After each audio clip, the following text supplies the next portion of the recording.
Yo, well and water and well. Like, feel good Friday. Yo, this is just something real special for me, like, because this has been a long time. Well, I hope you're all right. I'm sure you can see, like, I'm joined by these amazing ladies here, so I don't even want to take too long. Joined here by, and you know what? Ladies, can you introduce yourselves, please? Hey, my name is Hanna, and I'm here with y'all today. Yes, Hannah. Welcome, darling. Who's next? I'm Olive of. Nice to meet you all. Olive, don't even get it twisted. Olive Aliakwe from Good Vybz, yeah? Good Vybz. Just we'll do all the sharing of the socials later. And who else we got in the building? Yes, my name is Azieb coming from Germany. So we've got international vibes tonight, yeah. So basically, the ladies we were chatting earlier this evening about well, it's basically Hannah gave a suggestion which was like, well, she asked us a question which is like what's your kind of relationship with negative self-talk. Was that the question, Hannah? Yeah, essentially, yeah. Yeah, and I was just like, you know what, bless up Atom, yo, timing big. So we was just like, you know what, why don't we just jump on? As you can see, like, I'm in my bed and I was just like, you know what, it's feel good Friday, so let's feel good in it. And I thought, like, well, let's challenge, let's feel good by challenging and talking about how we do our negative self chatter. So let's start the first question. We did have some questions, like trying, to be like professional and all that.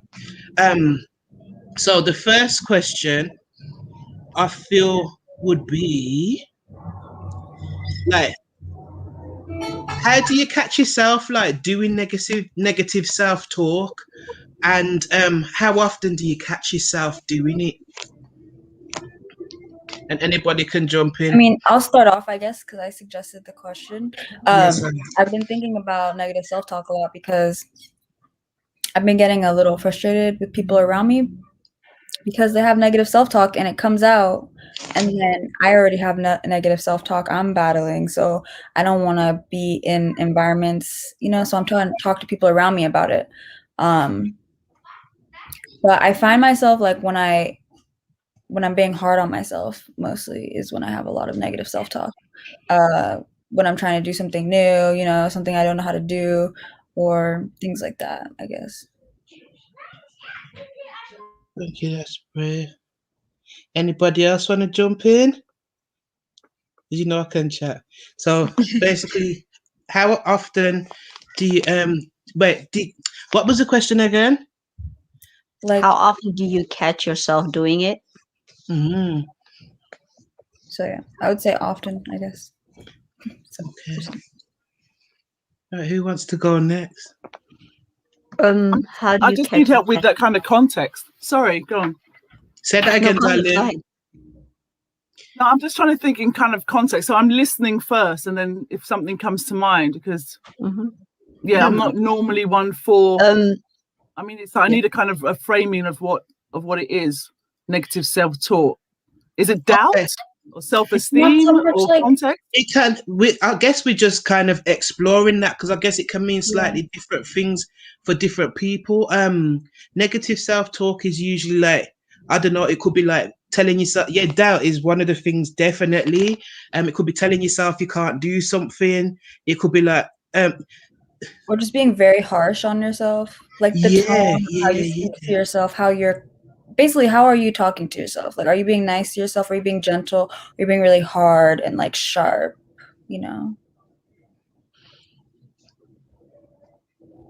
I think maybe some people don't have a negative self-chat. So, but I used to have it a lot worse, but now I catch myself right away. And what I do is I interview that negative self-chat, like, why are you talking to yourself like that? Because you wouldn't talk to other people like that. And now I am at this point where I can laugh at myself. it's funny. I'm like in the kitchen washing the dishes, like reversing it and just laughing at myself. It's yeah. That's dope still. But it's interesting what you said, Hanna. It's like, how do you know then that other people are having negative self-chat? How does that show up? I know because they say mean things, either to me or to themselves about themselves. Like, and I know they don't really like mean it. Like, let's say I call a friend and she's like, "Hey, what's up, loser?" And it's like, okay, I know you don't mean anything by that, but can we not make that like what we're normally saying to each other? Right? Because then we're just putting that in our head all the time. You know? Or like they'll be talking about themselves and work and like, oh my gosh, I'm so stupid. How could I have thought about it or not thought about it that way? And it's like, can you not say that to yourself? I don't want to hear that. Yeah, no, I can totally agree with you there, because like one of the things, like people that will know me, they'll hear me say this quite often: don't talk to my friend like that. Because when somebody says something negative about themselves, but then it's also because but in my head, then I also clock myself going, rah, is that how I sound when I do that to myself? Because I do catch myself doing it enough. And then sometimes like I would do like a madness. I look in the mirror and say, don't talk to my friend like that. And rah, saying it to myself like on some kookiness. And because it is quite often. And then I think, right, because I always go off on tangents. I also think, well, boom, how many times do I do it without even clocking it and adjusting it? Like, how often is this really? You know? So do you think that you catch it? Oh, sorry, go ahead, Olive. Go on. You go, Hanna. I was just gonna ask Natalie, do you think you catch it more or less, or? I'm beginning to catch it more. And I guess when we go on to one of the other questions, it will come into like, okay, how do I catch it and what doing after? Yeah, definitely. I do catch it more.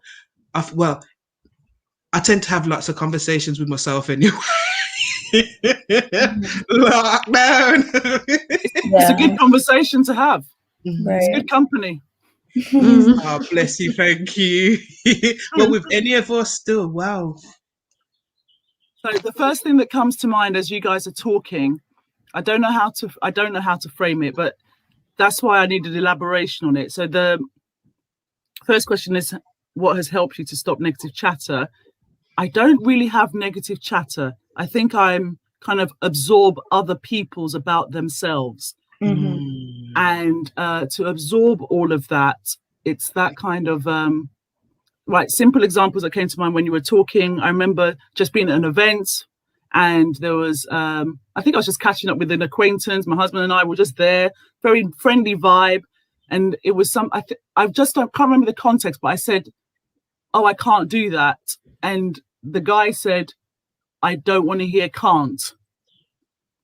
And that's kind of stayed with me. There's never a can't, which I realize is a kind of regular phrase for people. And it's true. So there's nothing impossible and things. And then another context is, I remember someone saying to me, oh, you could be the director of your own company. You could be making millions. You could be doing that. And it's more to do with that. I've never had the measure of other people, if you get it. Like, it's not, others aren't my benchmark. It depends. I'm not one for status chasing. It's weird because I know I could do that, but if I wanted it, I'd have it. But the negative aspect is more to do with the fact that I had to stop, think, wait, should I be with the herd? Nothing wrong with the herd because they're on their way, they're together. But it's like, oh, I'm always outside of that. So I think I'm more, but that's back then, as Azieb was saying. It's back then. Now it's just like, I'm fine. I'm fine with me. I'm stronger with me. And I found the people who don't need the herd. We're our own herd. But it's weird. I don't know how to phrase it. It's usually being kind of reflective from what others have said. You're phrasing it quite well. You're phrasing it very well. Fine. Oh, this is awesome. So I would a question popped into my head as you were talking. Like, do we think that that kind of, you know, based on the kind of herd thing and what have you, is negative self-talk a cultural thing? Yes, I think so. And in what way? Like, Yeah. where do we see examples of that showing up? Well, I mean, like there's levels to it, right? There's like your home life growing up as you were young. And then societally, like what's on TV, media, like what they teach you at school. And then, yeah. And then I guess if you have other, you know, also like where Eritrean, we grew up in like a white American society, but we also had our own culture that spoke to those things as well. Of like, I don't know, how to act, what to be, and it kind of makes you feel, should I do this? Should I do that? Makes you doubt and question things. Yeah, yeah, I really feel that. And something about, I guess, for me, it's tied into kind of a diasporan experience of like, don't draw too much attention to yourself. And a big thing, both just inhabiting the space as I am, is that this thing of humbling, be humble. And if you're not humble, if you're confident and you're assured, humble yourself, humble. The amount of times like humble gets from, but it's like humility is an amazing thing. But is that really what you're asking, or are you asking submission? And as the language has changed in the kind of social media realm, it's about this submission. So is it humility or is it submission that's being kind of drummed in our head, like submit to my will? I don't know. I mean, yeah, I think that's what society does when they sent us to school and everything. It's like, this is the way. There's not really, if you think, I mean, if you go, I don't know how it is in the UK. I imagine it's similar enough. But like when you go to school, you're not really being taught critical thinking. You're being taught like memorization. It's a weird thing because I've just made a note after the question. I put down, following on from doubt, when you question in school, in work, in anything. Right. So, you know, simple things like, I think it's weird. It's not a negative from us. From what I'm hearing everyone saying, it's, I think, in a school context, for me, when it doesn't add up, you've said one thing, not that you even be self-aware or anything cultural. You've said one thing, the teacher, you ask a simple question and it's like a threat to their authority. It's really not. It's literally just asking for clarification. I repeat, that has been a thread throughout my life. I ask for clarification to get it right, for collaboration, for teamwork, so we're all on the same page. But as you're saying, if you make yourself small, it's to humble them and it's to make them comfortable. But if you make yourself too small, you're going to be invisible. And I suppose that's what it is meant to be. So it's very bizarre. But then, yeah, it's the questioning. But I don't question for questioning's sake. It's for learning. You know, this is what we're doing to help ourselves and other people. So I think it's weird. I can't say it's still not answering your question about the negative. The negative chatter is the surround from others. It's like that echo chamber. So they've got their negative chatter, like Hanna's circle, intentional or not. Their subconscious speaks more than their conscience. I think they're, you know, it's that. Well, you can speak for your friends, obviously, but I found that not many people are direct. And I will, when I don't know, I will ask. So I fully understand. And that's it. Questioning elders. You ask a simple question, you dare not. And we found that what I've found in later life is that when you ask a simple question, they've said, you know, it's do as I say, not as I do, in most cases. Yeah. And that's all it's about. They mean well, but you know, I always, learning from that, I've always said, when I have a kid now, and we've said, if I don't know, I'll say, let's look it up together. Not, my friend, shut up. My friend, face your books. My friend, go out. Do this, do that. Or, you know, I'll send you back to the village. So, you know, That's a real threat. Yeah, yeah. Oh my goodness. questioning religion as well. You know, most of my family are. Go on. I remember clearly asking someone. She was an older woman who was renting our basement a long time ago, and I asked her. I was young. I had to have been like no more than 2nd grade, and I asked her like, "Who's God's mom?"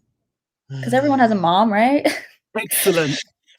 And she was just like, no, shut it. We don't talk about that. Don't ask those questions. And I think it was the first time I was like, oh, there's questions I can't really ask. Okay. Isn't that maybe that turns into self? If you're not like a very outspoken person and you ask and you got shut down, and it turns maybe into that, because it's like the adults around me don't seem to know, so I'm gonna start talking to myself. But as a kid, you don't know. Right. So after a while, it just, I think when you were talking, that's what I was thinking. And I was like, okay, maybe some kids are like, they push it. Okay, this person didn't answer, so I'm going to go to the next one, or I'm going to keep asking. But some personalities like mine is, okay, you don't want to answer it, I'm going to deal with it. And as a child, like, you don't really know. Yeah. So I think that develops into the self chat that you're like, this is too much to handle. Like, what do I do? It's like when I think back and I'm like, I can't believe I was having all this conversation by myself. Yeah. It's just too much. It's beautiful, you know, because like I was literally, as you was talking, I was listening, but I was looking at like what would be a good question next, and you started it, which was like that kind of owning, because you mentioned something earlier, because we were having a conversation earlier which this discussion came out of, and there was a sort of statement about like owning up to the like how to owning messing up kind of thing, and making those mistakes and going, hold on, is this mine or was I taught that? And I was just, as you were speaking, I was thinking about, which isn't the best in listening, but I was thinking about internalizing it, because that's what I'm getting. Because when you kind of shut down at a young age of that sort of natural curiosity, it gets internalized, and I feel like it usually gets then expressed in one or two ways, either folding in on yourself or rebelliousness as well, because that might also be an outcome. So in terms of like owning like how we may mess up or make a mistake, how does it feel when we do or experience that negative self-talk? Like, how does it feel, and how do we respond when we get it? What does it speak to within us? I don't know if that's the right question. No, you framed it right. I'm just thinking on situations that are relevant to. Right. I'm all about action reaction. Really, there's a lot of hindsight. There's a lot of there's self-reflection and stuff like that. And you guys are talking about introspection, and that only messing up for me. It's what we were talking about just now. If you can't explore, you're trying to get to a right place by asking questions, the natural curiosity that you talked about. If you're dismissed, like Azieb was talking about, you can never land. So it goes to what you're saying, Natalie. I've never, of course, there's millions of people and viewers and listeners that have gone through that.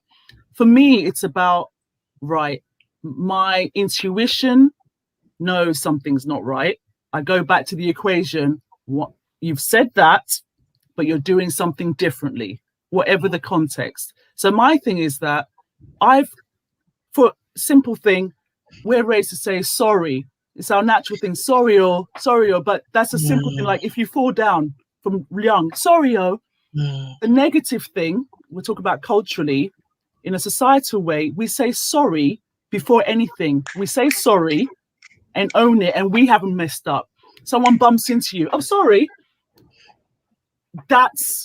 For me, that's a negative thing. For me, that's an unlearning process I'm still going through, and it's passed on. So that's why people SHIT from on us from a great height, whether it's as women, whether it's as women of African descent, people of African descent, any culture, that kindness for weakness thing. So to go back to you saying about owning, about messing up, in hindsight, I've said sorry when I have not messed up, but I will go for what Azieb was talking about, thinking, okay, I must have done something for them to think that, or for them to do that. But what was it? Seriously, be honest with self. But this is the reason I can't answer straight, because it's literally, I'm too honest. And people are indirect. So they'll come with what Hannah's saying. They might say, might not be the right context, but if they say loser, they're projecting themselves. It might have nothing to do with Hanna. They're projecting something. Yeah, you're shining brighter, all these things. So people that know me know if I F up, I'm the first one to say sorry. And what I know is that when people F up with me, the amount of sorries I've received by messages from people who have really had to face themselves. And I'm like, I know what you're sorry for, but they don't detail it. But they just hope you've had that amnesia and time's passed. My memory's long. I'll wait for you to turn around and meet your nature. Yeah, I'll wait for you. But, higher power, blessings to you. But bye-bye, tourists. Be at peace with yourself. Be at peace with yourself. Honestly, I'll let someone talk. I'm going to think of some time when I've messed up. I know I've messed up. It will come to me. It will come to me. You're fine. We all be dropping some jewels, man. This is nice. I love this. Does anybody else want to chime in before I start running my chops? No, run your chops. Just following them from what you said, Olive, I genuinely do try and own up, and I'm beginning to catch it quicker when I am messing up. And that thing about the sorry, when I really do, because I've looked into that, because even to say excuse, sorry there, sir, sorry. It's like, how are you saying sorry when you just need someone to move out of your way?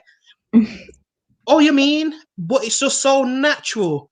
Something goes wrong, we say sorry for the other person, even though we're trying to convey I feel it for you. The first thing, it's so natural to say sorry. And to me, having one of my by myself meetings, I'm like, yo, so does that feel like, is that almost like a subconscious admission that it's our fault something's gone wrong? Is your fault? You're fooly, you're dunce, you're clumsy. Like when you hear them things all the time, and it starts to form, and then it's like, so, because I see it, because especially working in sort of SEN education as well, so-called hard to reach young people, so-called young people with learning difficulties or what have you, so-called mainstream education is not for them.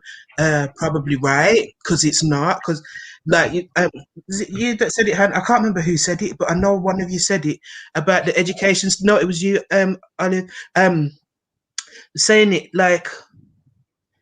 is it there's no critical thinking. Who said, which one of you said that? Or was it? It was Hanna. I think you said it, Olive. See, look at me doubting myself.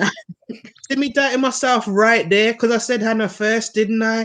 But it's because there's all dropping jewels, isn't it? So it's just it's just a jewelry shop. It's just a whole jewelry mine.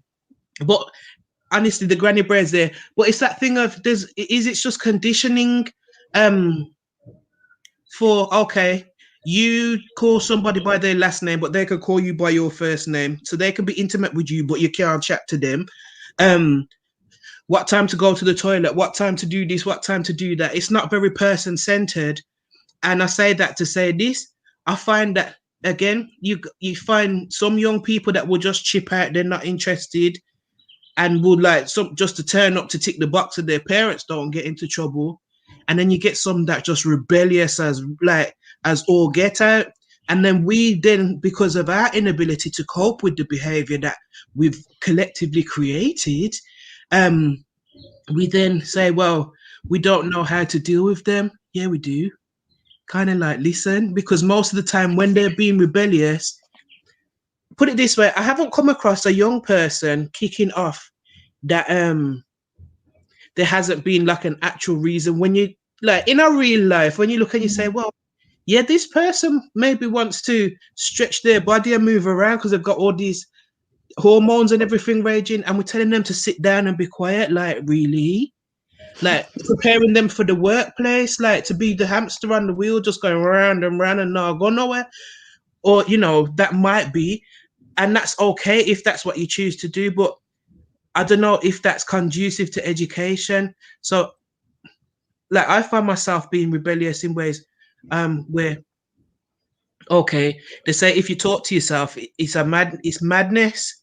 Well, boy, so that's the case. You're going to have to call me mad because I'm going to speak to myself, sometimes quietly, but sometimes actually out loud, because in addition to it and catching myself doing it, I was explaining to the girls earlier, like, I am so good at masking what I'm thinking because I've learned over the years that this whole process, like a whole computer code to run a website process is happening, and my face looks like this. You get what I'm saying? Because it's that inherently like, oh, don't let it be your fault that things mess up. Don't be the weakest link in the chain. Don't be the angry black woman. Don't be the angry black person. Don't be ghetto. You're representing us, because we don't have the we don't tend to have the privilege is not the right word. Just the kind of ability to just represent ourselves. It's like as soon as we step out of our house, we are all even though we're individuals, it's like we're representative of the whole collective. Do you get what I mean? We don't get the chance to just be ourselves. Mm-hmm. So it's like it's so pressured. So throughout that, it's like there's myriads of processes happening at the same time. And sometimes and that's why I reached outside. There's a method to the madness. That whole thing about like, when saying sorry instead of excuse me, like it's my fault, I'm in the way. I have actually like reframed it. Do you remember a song called Bittersweet Symphony by The Verve, Richard Ashcroft, where the guy's walking down the road wearing a nice pair of Wallabies, he's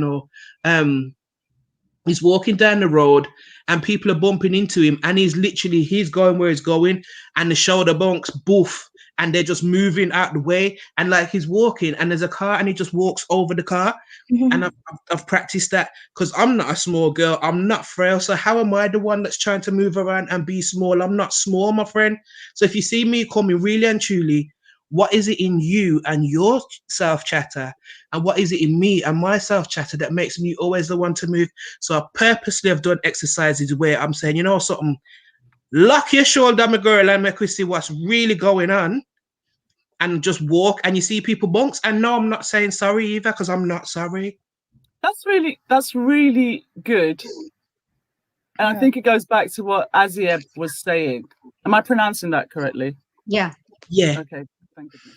Right. So Azieb was talking about having to process so many things in the self-chatter. So I have to make notes, but I love Natalie said, having one of my meetings with myself. That's perfect. And there's loads, we always do lyrics, and there's that, I can't remember her name, Joss Stone, I think it was. My two sides of the brain need to have a meeting. But the point is, from what I'm getting from all of this, is that this kind of platform and Natalie bringing us together, I think we need to help each other, because it seems like we can walk strong by ourselves, but sometimes we can protect each other and move against the group, the external, because it is that kind of push and pull, which is draining enough pre-COVID, and you have all of this. But I think owning up to messing up, going back to the education that you're talking about, Natalie, is that, I said this before, you're a good bridge and a linchpin for this, anyone with special educational needs and stuff like that. This is all framing. We don't have to own the messing up of a system that's messed up. It's a system that's messed up. It's a structural thing that's messed up, if you get me. Yeah. You know, we all have our own little things, but it's a struggle against all of that. So It's like a pinball machine. I'm just saying what comes to mind. It's like a pinball machine. You're going round, bang, bang, bang, bang, bang. Someone's pulling the knobs. You're bouncing around, and we're trying to escape this because we're bigger than the effing machine frame. That's one thing. And I really, really, really, obviously, freedom of expression, but I really hate the way as well that us trying to process thoughts. When I see someone walking past and they're talking to themselves, I don't see an issue with that. Now, if you come for me, you're finished. Don't come unless me call you. Don't come for me or I'll end you. But if you're talking to yourself, because our brains, I think there's more thoughts than our brains can hold. So when Azieb was talking about, when we were talking about religion, or you're asking questions? That was Hanna. I'm so sorry. Forgive me. My brain is literally rewired in an opposite way. We'll talk about that offline, but it's opposite every time. So apologies, Hanna. It's okay. It's literally I don't think we should try and contain it, to just keep expressing it. And hopefully these kind of conversations will help people, because they're not ready for you having blue sky thinking and big thinking. You're meant to stick to the script, which is understandable. They need to manage one way of learning. There's leading people that teach. There's not one way of learning, but they have to have a one way. I get it. There's some rebel teachers that want to teach differently, but they can't. But you shouldn't suppress. So I'm very against the casual use of mad and crazy and things like that when you're not conforming and all that kind of stuff. You know, it's just very easy to, as one of you said, keep small. I can't swear. I'm tired. So you know what? I think we're far enough into the live where if you need to express, thank you first of all for holding it down. But if there's something that need to come out, like I'll just put a little something at the beginning. Just like there's the youth that used to hear it, so I don't want to encourage the swearing. Yeah, no, I hear you. And we're all talking about saying sorry. It's cultural. Like, I think it must be like in the English-speaking countries, because in Germany, I was the only one saying sorry. In my mind, like I had to apologize. When people bump into you in the buses and on the train, they don't say, okay. In general, it's not in the culture and the system. I don't know where to just say sorry. So my kids, is funny enough, they say sorry, but they don't say Entschuldigung as much. but like they say they're saying sorry in English more. Say that again. They're saying sorry like in English, but then they don't say it in German. But the German word, they don't use it that much. And can you just repeat what the German word is, please, Mama? Entschuldigung. It's longer, right? But sorry, like when they're speaking English, they use more sorry. So it's like, it must be cultural. Like in the English language, it's like, it's crazy. And in Tigrinya, I don't know if people apologize. People don't apologize in Tigrinya. Don't. I have a story about that. Yeah, like Hanna has a good story about it, so it must be cultural. So I was in a like cafe. I was young, elementary, middle school, and we're in Eritrea, and I'm in this cafe, and I do something awkward. I don't know. I do something weird that's like culturally weird, but it was not that big of a deal, you know. Like I said a word wrong, or I used the wrong word or something. But it made the lady confused. And I was like, oh my gosh, I'm so sorry. But I didn't say it in English because I was like, I should say it in Tigrinya, I'm in Eritrea. So I said, Ekreta. And she laughed because it's such a heavy word that you don't use it very much. You only use it, like, I guess, if you're really apologizing to somebody, you know? I think formal versus casual, like honorific versus casual. Yeah, like more honorific. Like you would really sit down with somebody. You must have done something really badly, you know? And then you really fall on their feet, right? Yeah, you're like begging them for forgiveness type thing. That's cool. I think the sorry thing is in this context. So my heritage is Nigerian. So back there, that's normal. You'd visit, like, sorry, you fall back into that. Here in the UK, lived since I was 9. It's more to do with because it's, and also mostly city and urban life. It's more like if people, no trouble. It's a defense. Sorry is I don't mean any trouble. Don't stab me. Don't hurt me. That, I think it's subconsciously, it's more that than anything. Especially when people don't look at each other barely, and if you look at them, you're not even looking at them. I have a life. I've got internal thoughts. I've got an inbox I'm going through in my head. But you look up someone, and you know that when you look up on a public transport or you're walking past someone and they happen to look up and they're looking at you like, what you want? What you want? What you want? It's just like, what the fuck? And you're like, dude, I was literally daydreaming about my inbox. I think it's more to do with like, it's just like, I'm not a threat. Like you were saying, that kind of be small, but it's just like, fuck that now. It's like what you're saying about the, I think I was talking to you, Natalie, about an Anne Rice book, and I'll always remember the Vampire Chronicles. There's one thing about one elder vampire teaching a new fledgling vampire. And I'm not really into that kind of stuff, but it's more about the immortality and humanity and why would you want to live forever and live for now? Anyway, the point is, when you're talking about the Richard Ashcroft thing, about the elder said to the fledgling, think, beware, and they will feel it. And like you, this is 94. I walked down a busy road, which I don't like. It's overstimulating. But I thought, if I get bumped again, I'm going to become what I don't want to become. So I literally thought and just wanted to test it. Don't fuck with me. Don't fuck with me. And I swear down, it wasn't like Moses parting the Red Sea, but the presence, they sense your presence. You know, it's not about size. It's they feel your size in your presence. And I'm just like thinking, you are awake.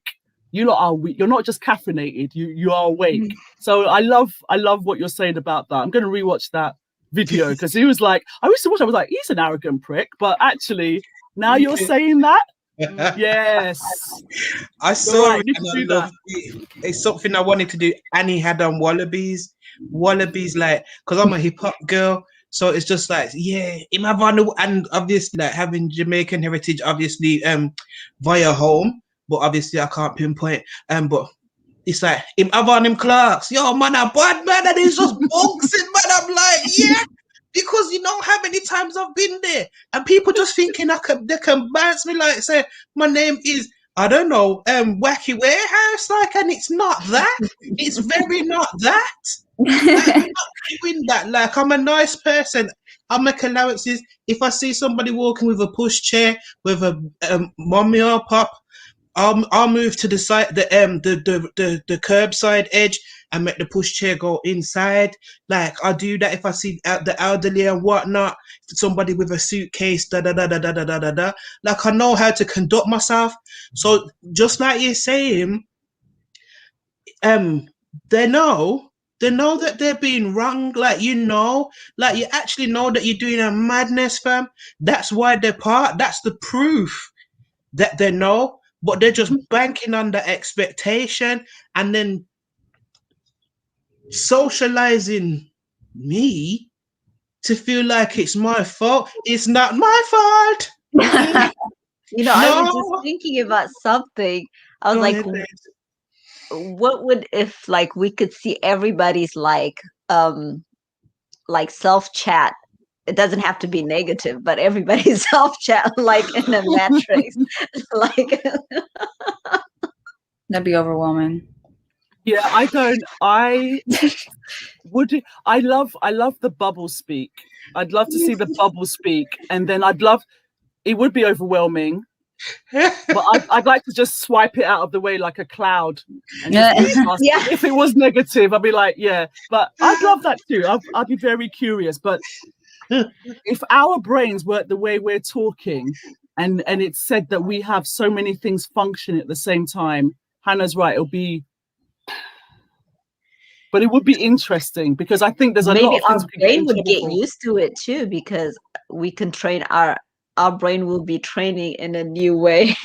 But it's like, at least you know where you stand with this person. And I think people would probably work on themselves faster, because it's like, oh, now it's exposed kind of thing. So like, because you was talking earlier, as you know, it is, I actually talking the thought spinning in my head. I call Azieb AZ in my head because I love hip hop, and AZ was a bad man MC from back in the day. So always in my head I think of Azieb as AZ. I don't think I've said that before. So AZ was saying earlier that like she was asking about like how do we like reframe, or you know, how can we kind of like undo, like what was it you were saying, like why am I trying to talk for you like seeing that an OG firm? What was he saying so about? it's like when you're having a self chat, like if it's negative, like then what do you do to change it? Like how do you, and then you said reframe it. So what I do is I actually interview myself in the process if I have something, and I'll be like, if I said, oh, you can't do that, like, okay, this is something new, you're learning about coding, it's too hard, like in my chat. And then I'm saying to myself, why are you saying that? You wouldn't say that to your friends or to your kids or to your husband. Like, you would encourage them. So why are you doing that? And I would like literally laugh at myself. So that's how now I cope, or I reframe things that I say to myself, and I always think you would never say that to anybody. So That's really good. Yeah. See, that's what I mean. Like, there's just such a wealth of like knowledge and things like that. I do agree with that sort of, like, don't talk to my friend, like what would other people say, which ties into what you were saying. Aliakwe, like I'd call you that in my head as well. So I'm just saying.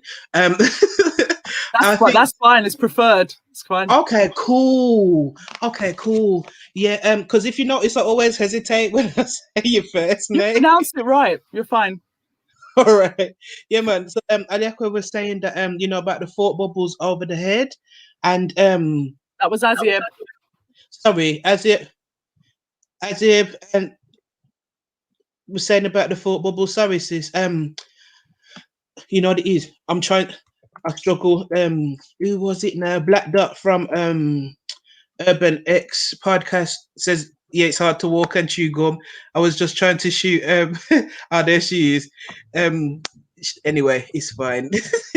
So yeah, the thought bubbles above the head, because I think the fact that it's hidden means, like, because there's a lot of things that's done on the cloak and dagger. You get me? So it's like, if it's out there, there's a different kind of fix up that has to happen, because now everybody can see good, bad, and indifferent. You get what I'm saying? So, because like one of my phrases is, you should hear the shit that I don't say.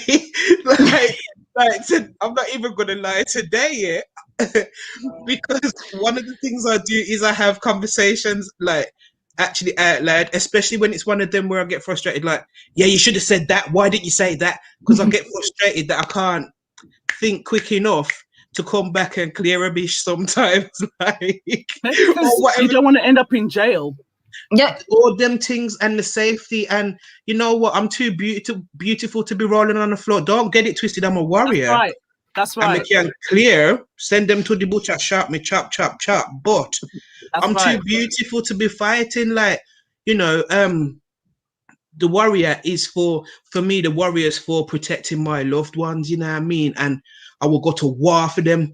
So it's like, but at the same time, it's just like, today I was having a conversation with somebody in my head, because, you know, they'd been chatting a bit of Orinoco, foolishness and fart.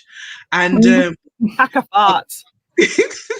And I gave them a comeback because in my head I'm really quick. It's only when I'm in the moment with the person it's like, why you never think of that at the time, man?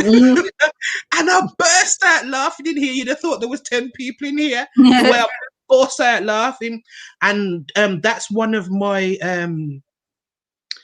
I think one of my kind of coping mechanisms, reframes, is in that moment where I find that which is because when I catch myself doing it, I feel a bit embarrassed. Like, why are you talking to yourself? Like, if somebody else spoke to you like that, you'd be ready to swing some balls, man. I wonder if my elbows then grease some, you know what I mean? Like, you mean your mouth? Like, but I'll be doing it mentally, but because you can fight in the like ethereal realm, so you don't have to even move in the physical realm. That's another whole conversation. No, that's a natural one. Sorry, go on. Yes, no, you're fine. But it's more. I forgot what I was gonna say.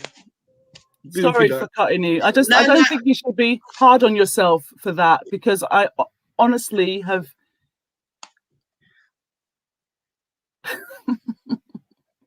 You know the look that we can give people. The look, the death stare, and that's without effort. There's a look that you got that I can see my kid has got from it, and I'm like, yes, that resting face thing, or if the white of the eyes. All these different things. Now that's a battery power of like 1%, and it's effective. For me, I think not the negative chatter, but the kind of keeping small. There's a thing. I want to maintain myself. I rarely get angry, and when I rarely allow myself to get provoked. There's a white heat of anger that is not good with my light. My light is the natural default now, and it stays. That if the ever bad energy, and I remember my sister provoking me, like swearing all kinds of things because she couldn't leave the house, and I was protecting her. You can't go out. Mum's out. Father's working, and what came out of her mouth I was like, whoa. Now I understand. But for me, I understand what you're talking about, Natalie. If you engage, it's nuclear. It's not that you can't do it. Right. It's just that when it's nuclear, it's scorched earth, there's no coming back. We're done. Because you made me go there. I don't get angry easily. I don't need to be provoked. People know who I am. I swear down. And that is why there's a small circle of people that are like that with me. Now, my thing is like, also, I take a while to process things. One side is very sharp. I can keep up. You made a reference about bending the spoon. I haven't seen The Matrix, ladies, and Natalie told me about it. Today, 3 days later, I understand what you meant about a spoon being meant. There's no spoon. Processing. So my explanation is it's beyond your control that you can come like that. When it's like, okay, oh, you come at me. That was sly. It was indirect. Okay, I'm going to keep this cool. And then your warrior justice comes later and you come back with the words. But the thing is, for me, it's just also the paramount is they will get satisfaction in your anger. Yes. Don't give it to them. That's my point of view. Trust me. Also, my husband said, whoa, did you hear what you just said? And I was like, no. And I just cut somebody verbally because they deserved it. And I didn't know, and there's no effort. It can come to us like that. That's what I'm saying. If I said what I wanted to say, I'd be deactivated. I'd be in jail. And it's just facts. It's corroborated, but it's not allowed. Hence the negative chatter is turned to us. It's Internalized. chatter that's good, but the negativity, because they can't handle it, is turned us. So you're being hard on yourself, sis. You know, but it is frustrating when something good comes. You just want to finish them, just scatter them, reset the jaw. But Life will handle it. And it's wonderful when I'm feeling it. It's beautiful when you know that they're coming to wind you up, yes. and you don't give it to them. Because for me, I turn that into a game. Because like sometimes it's like, you know what I mean? Like, but I think, this is a game between me and you. You are trying to say that I'm gonna get mad in here, and I'm telling you I'm not doing that, because I tell you about me, you don't tell me about me, kind of thing. Just in terms of masters of the universe, mastery of self.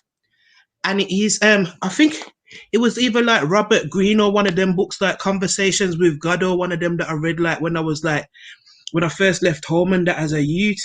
And there was this story in the book about how this man, like, it was vexed, and his aura was like really kind of deep burgundy, so like deep kind of root chakra stuff, like really kind of coming from man's foundation kind of thing. And because the person could see auras, auric field, and the colors and what have you, it seemed that like as he was keeping calm, because the person's aura was trying to like kind of intermingle with his own, because talking on from an energetic perspective, it's like boom. It's like they want you to get mad because your reaction is fuel, which, going back to what you're saying about the interview with the vampire thing, it's like a fuel for them when they lose. Like that's what all the trolling about on social media and all that. It's like fuel, like, yeah, man, I made this person lose it. I made them lose it. So I have a phrase that it resonates a lot. Them bumbo and block. Like whatever you're looking for, you're not getting it with me here. I don't choose it, and I'll be there laughing and then keep it moving. And you always end up finding that. So back to the story in the book, the man found that the more he kept calm, the more it was dissolving this angry red energy that this person was coming with, and it kind of just like cleared back to not like reset kind of thing.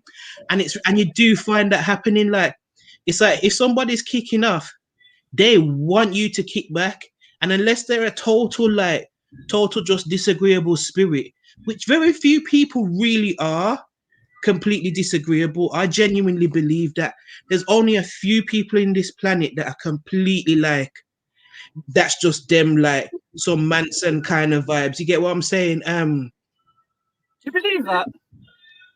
I believe that people are inherently good, and the reason why I say that is because babies don't have that thing where they're trying to wind somebody up for the sake of winding it up. I think them kind of negative things are learnt behavior, but I don't feel like that they're inherently. So then, for 9 times out of 10, people can act like a complete 24-karat idiot. Don't get me wrong, but who's the guy that talks about hierarchy of needs? Oh, I know who you mean. Not Belch. Oh, is it Stephen something? No, not Cole. I don't know. Has anyone got their Google? But there is that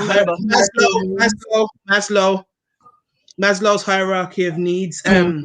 So for a lot of people, when they were going on like a 24-karat idiot, it's like, when I was learning all that kind of stuff, it was learning that basically sometimes you have to split the person from the behavior, because the behavior is trying to meet a need. Do you get what I mean? Like, so a person might be like shouting and guaning with themselves, but it's not that they want to shout at you. It's because inside they might be feeling really scared and crumbling, and their self-defense mechanism is to just shout and go on like an idiot. You get what I mean? So, and in the moment, because energy, sometimes I can feel the difference. But if I feel like I have to defend myself, it's not my fault if I have to crack a jaw to make sure that I'm all right, because self-defense is the first law. Do you get what I mean? But I don't want to do that. Like I say, I'm too beautiful to fight. That's right. and then they should know. Yeah.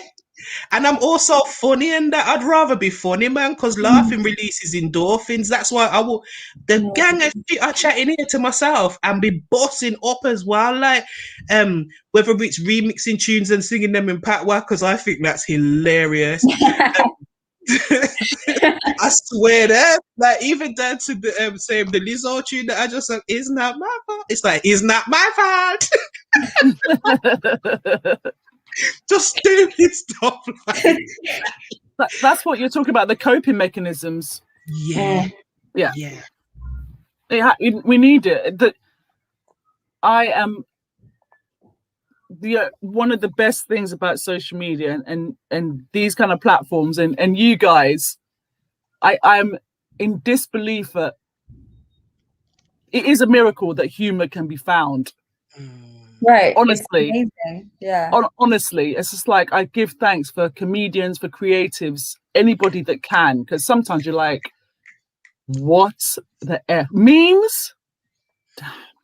Beautiful. Beautiful. African Caribbeans, my days. There's some rude shit, but I'm like, I cannot condone that, but I laughed. And you know that's how tired I am. I'm like, I like your creativity, but you're an everlasting bastard for putting that together. That's so rude, but it was funny. You made something, you functioned, you got out of bed in this nonsense, in this avalanche of just mayhem. You made someone laugh and you shared it. Thank you. Small things, man. So yeah, sing it out loud. Do your Lizzo. Damn right. Yes. And I caught myself doing it at work one time with there's a group of kids in the room, and I was like, yeah, man, sometimes it's good to just remix a tune in patois, and you could see them kind of looking as if to say, what's auntie really on though? And I'm just, because I was tired and I was annoyed, and I was like, no, these kids are going to have a good time, and it's cool to be a bit silly. I like stupid silliness.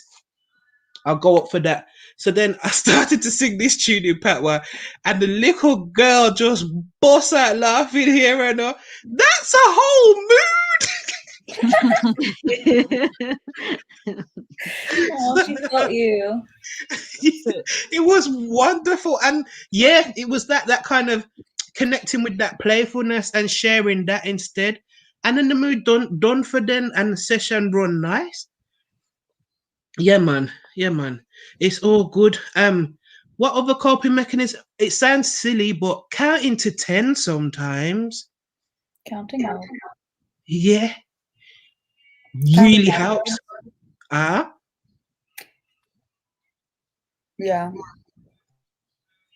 And then my roommate, I was having trouble sleeping, and I was like, she told me to count sheep. I was like, that's not gonna work, right? That's not gonna work.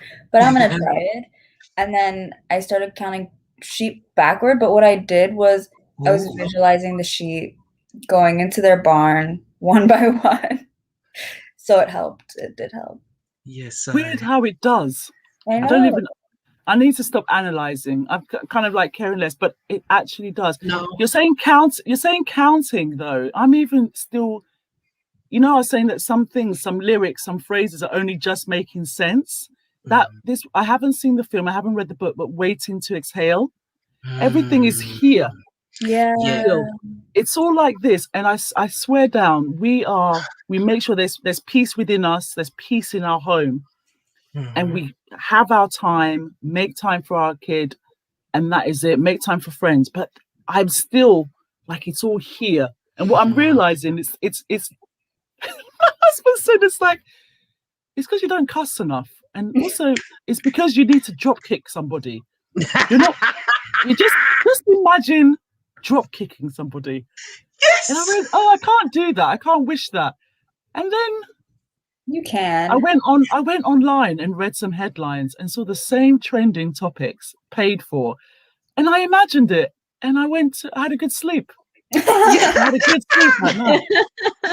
You could put your back into it. Boom. There's just the evil that's being enabled. And and it's people like us, and we're billions strong. And you are just trying to overwhelm us with exhaustion with the same stuff. I swear down, it's a form of warfare. And it's only people like us keeping everything from going nuclear. So when you said it's okay to have a peaceful spirit, we're never going to do anything. We're not violent people, but just come and do some karate with us. There's been teaching us self-defense. We've been talking for ages. And all I can hear sometimes, hiya, hiya. And I'm like, no, I don't condone that kind of stuff. But it's funny to hear them doing it. And he goes, come and have a go. Come on. And I went,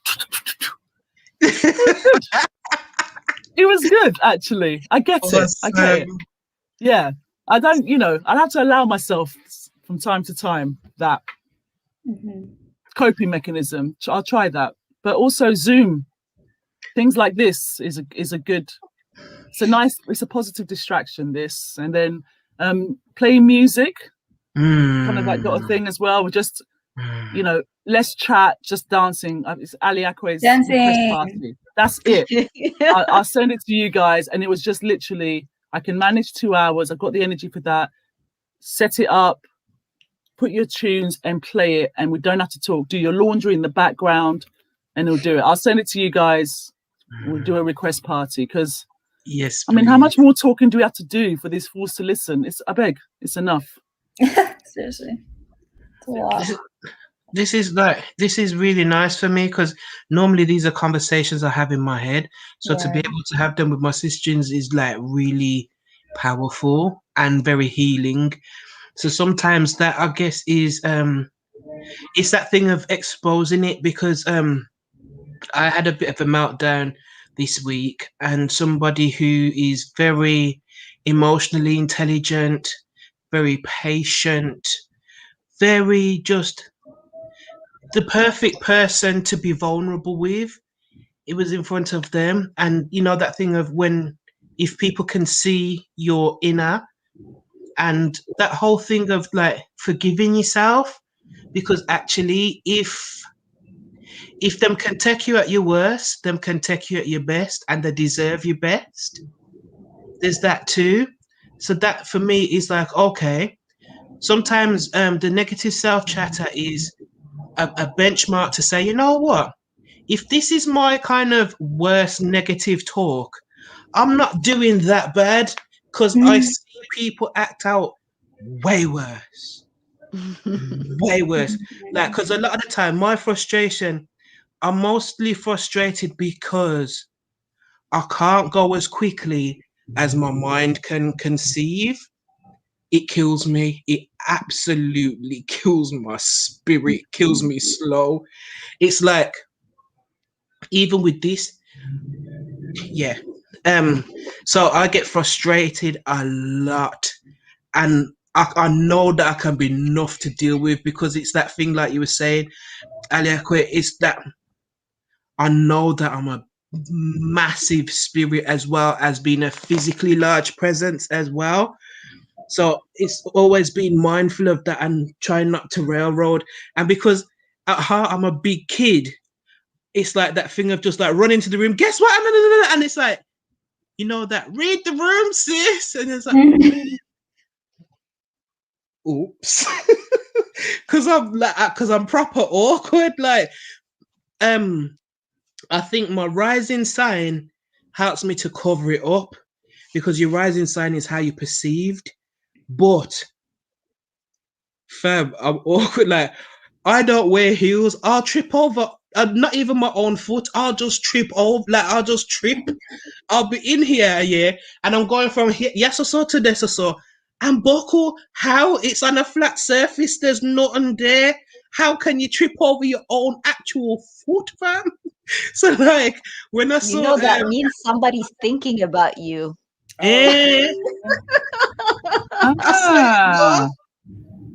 You're not being clumsy. We love that one day. Hey. Do you want to talk about this online or do you want to talk about this offline? Because I'm curious to mean what context. So just let me know. Do you want to do this offline or you want to talk about this now? No, that's what they say in Eritrea. When you stumble, it's like somebody's thinking about you. Oh, sorry, Natalie. In terms of, because I'm trying to understand what is it other people's issues or is it yourself? No, I was just saying like it's nice to have that kind of acceptance of just like the awkwardness of myself. Like I fully own it. I'm an awkward black girl, and it's wonderful. That's why when Issa Rae did that YouTube series of awkward black girl, I was like, somebody gets it. But I was just saying that because it's not always visible because of my rising sign. But like I was just giving an example of like the levels of awkwardness, to be honest. Just read the room, sis. But the thing is, Issa, I mean, I'm just trying to understand because I mean we don't know each other that well. It's a kind of spirit thing. We met online. I was like, yeah, just get the wisdom on, because Awkward Black Girl is amazing, but it was I'm trying to understand whether the similarities between Issa's character and yours, because it was a work context and you're not allowed to be your authentic self. It's always code switching. It's and everyone, I don't like that there's like weird is different. Everyone is effing weird. They just don't show it. So, you know, or they say all AFs are loud, all blacks are loud. It's like everybody's loud. Have you heard when they're drunk? Have you heard when they're angry? So there's all these things. And I think it's not dismissive, but I honestly do believe it's the groupthink and the fear that's marketed that makes you awkward. So I honestly think it's just being turned on you. So I don't want to assume, because you know yourself better. So I'm trying to figure out, you know. And she was awkward as fuck with her shitty rapping and ratchet stuff and funny. Yeah, she was awkward even at home alone or with dating. It's just like, okay. Like, you know, like when you see the memes of like, I really like him. What you saying, bro? Like even just like silly stuff like that, just awkward as fuck. But, okay. You see, because we have like our sun sign, which is what we really are. Our moon sign is our emotional sign, and our rising sign is how the world sees us. Now, my rising sign is an earth sign, a very serious earth sign. So there is an element of how I'm perceived, and I think but I like playing with it because I'm playful. Like I'm a big kid. I'm quite immature as well, which I just don't grow up. It's a trap. But we bees in the trap. So it's like I like to do things that are like rebellious and inappropriate. Like I'm my vintage is 78. I'm an indigo youth, fam. Like even though I'm a big grown grandma now, like you get me. But in my head, in myself, I'm an indigo youth. Like I'm rebellious with certain things. Like that's what I was talking about earlier when I was saying, boom, do we internalize it or do we rebel? And even though there's parts that I have internalized, I'm quite rebellious. Like that's why I'll be on a broadcast and be talking just pure, sometimes things that I've picked up from the kids, which isn't appropriate for my age group, or I'll be talking colloquial prose, which isn't appropriate. Like I'm not going to be jumping in, hi guys, even though that's all right for people to do. I just think, you know what? I don't talk like that. I don't say, it's like, I had a conversation with my nephew because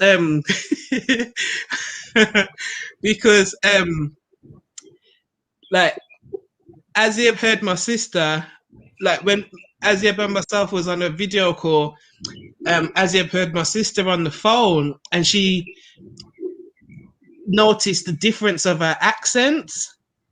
Like even though like, because my sister lives quite in a very sort of Europeanized part of Birmingham. So like even though I've got a Brummie accent, but my Brummie accent's tinged with all kind of things, you get me? Whereas my sister really kind of talks like that, and she's very much like a proper like Brummie lady. You get me? So I was telling my sister about it, like, and because I tease her about it all the time. And so she was asking about my nephew, who is also, he's very well spoken. Like, whereas I would say a bottle of water, he would say a bottle of water. Just naturally, like he's not putting nothing on, he's just naturally like what is considered well spoken. So like she asked me, she goes, like, does nephew sound like a little white boy then? And I said, well, no. I said, he's very well spoken. But we was giggling, like, because it is that thing of, like, teasing, like, but he was in the room. So I had to call him back and say, yo, yeah, what, yeah, blood. And I'm talking to him like this. I said, don't think I've got any kind of problem with the way you speak, you know. I said, the way you speak is beautiful. I said, you're a beautiful black boy who can talk nice. That's going to carry you lots of places in the world. Yeah. I was just teasing and being silly because, as you can tell, like, you and Artie don't talk the same, isn't it? And I said, so don't think I was taking the mickey out of you. I love the way you speak because I love you. But at the same time, me have to teach you little part because I bet you sound like Cool Runnings when you try and talk. I said, can you talk it? He says, no. I said, you understand it? He said, yeah. I said, well, listen, I have to teach you a little bit so you don't sound like Cool Runnings. To just kind of, you get me? Because I'm glad you said that, because I was going to say it's an action reaction, because if you're winding up, even if you're joking and it's just something to do, they will internalize it. So if you're being wound up by one person, you're winding up another person. It's an action reaction and mirror effect. But I'm glad you said that, you know, be yourself. It's the code switch and the survival, and you do it and reach your it's just where you're grown up. And me and my sister was bouncing because we always banter all the time. Like, she adds on maybe 2-3 years onto my age, so I tease her about the way she talks. Like, I say, yeah, you sound like a woman. I think, don't you think it's to do with I just thought the whole kind of, just quickly sidetrack, is the if we'll change the language, and as soon as the establishment catch on years later, you drop that skin, we're way ahead anyway. So my thing is, it's like the youth are going to say what they're going to say, because it's like, oh no, we can't, that age mate thing, they're going to do it anyway. It's not about you. I don't believe it's about, it's just something to say. I don't believe it's about you or others not sounding cool. It's just that we have to differentiate, because you're an elder and we're youth. I think it's more I feel it's more to do with that. No, he's that guy. He's just generally. Like, I mean, generally. Yeah. In general. When you catch up, we're here. We're here because we're meant to be separate. We're meant to be have our own identity. True. That kind of thing. It's just generational. Yeah, if we have a little something for yourself, because it's like when we was coming up, it was like, yeah, that's bad, and it's like the adults would be looking at, what do you mean it's bad? They might take bad, good for mean bad, and like, so yeah, I get it, and it is good for them, but you know, I'm nosy, and like I said, I'm immature. Like, my little friend was here yesterday, and I said, "What are you listening to on the phone?" I said, "Play your tunes out, man, because I just want to hear what you're listening to." And he was showing me certain tunes, and I was able to catch up. And I say, "Yeah," I said, "Okay, so that's Pop Smoke, isn't it?" But I'm saying, "Who's that? Who's that?" That's somebody from the UK, and like, it was funny saying, "Yeah, I would play them out, but I don't think you can keep up." I'm like, I think you'd be surprised, you know, if we had a clash. So that was good, like, just kind of learning. And then there was this song that he played, and the lyrics, it's quite funny because the rebellious and the indigo sound the same regardless of the generation. It was quite interesting, very interesting, because it's like the first line or so, it's like saying something like, yeah, you tell me to protest peacefully while pointing a gun at me, or something. Like, the lyric was something like that. And I said, so yeah, you listening to them kind of tunes? Yeah. And inside I was like, yes. You know, just as that you connect with that and what have you. And yeah, it was really good experience, really good, made me happy. So yeah, reaching out and communicating is another way of dealing with negative self chatter, because I guess people reflect us back to ourselves. And if the people around us, when we present our icky moments or whatever, if they're still dead and they're responding in that kind of, in the role of the good enough parent, often that is a reflecting us really back to ourselves also. So it's like, to have that kind of validation, I feel is a good way of healing that chatter. And sometimes just giving permission, it's all right to have a moment, fam. Yeah, you don't need to beat yourself up about it. Just feel it out. And so this is what I do for myself. When I go to sleep, I usually say the word. So those words are what makes us human. The compassion, right? Compassion, dignity. You guys remember them? Yeah. Yeah. Shall we do it together? Compassion, dignity, equanimity, forgiveness, gratitude, humility, integrity, justice, kindness, love. This is what I say over and over until I fall asleep. And I do it with the kids too. And I think funny enough with kids, they don't really have like negative chatter. They just say it out loud. So every time they say something like, oh, that was stupid of me, they have to say 7 things that's good about them.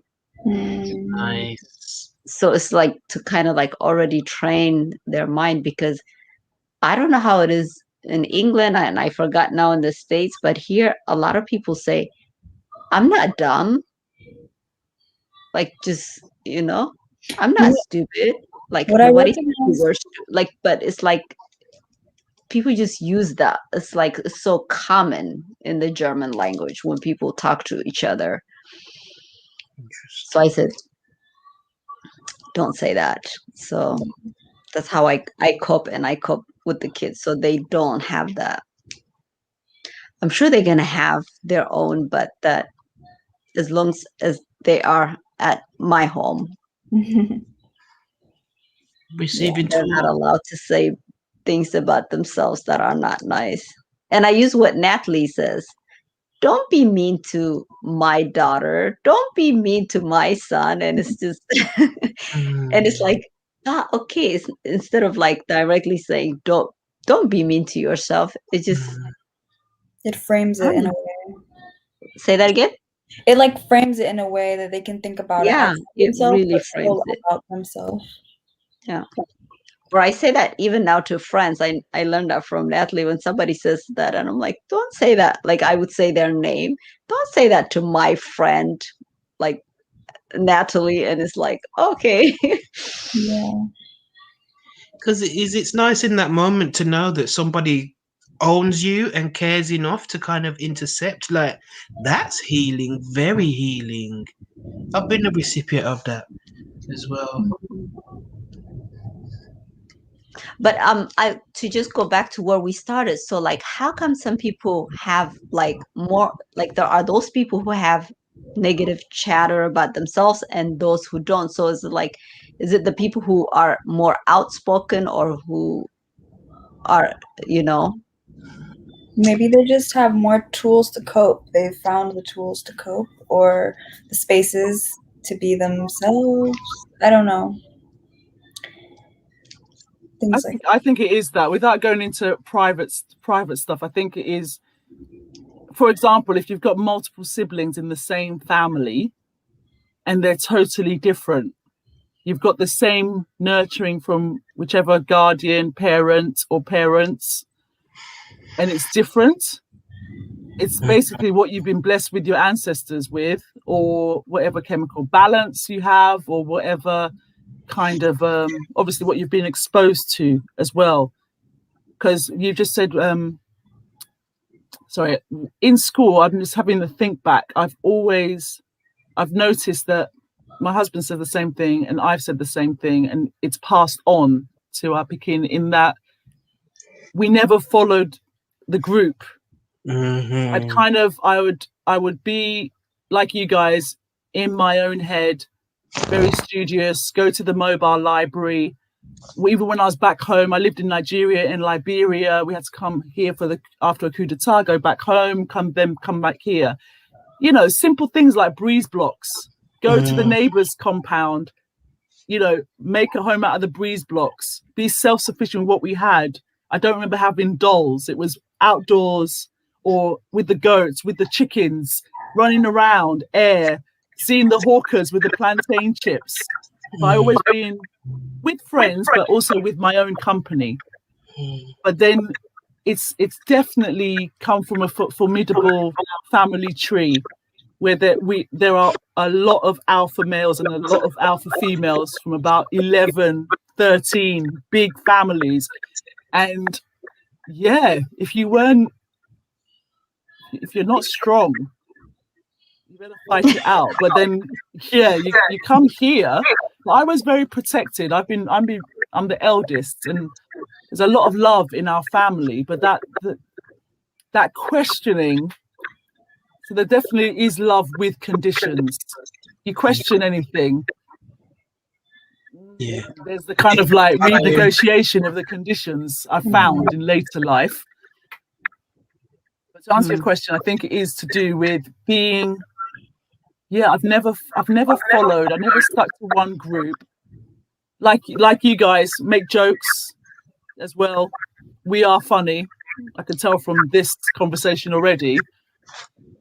So it is that kind of thing of other people's, never been bullied. I've been racially abused, verbally, multiple, all kinds of stuff, even to this day. And all you racists out there, I have everything evidence. So yeah, your time is coming. But anyway, back to this. There's not a erosion of self that maybe someone else, a sibling, work colleagues have gone through, and then they try and take that back. You know, from a cultural perspective, I mean, women are the foundation of the earth, but when the boys are born,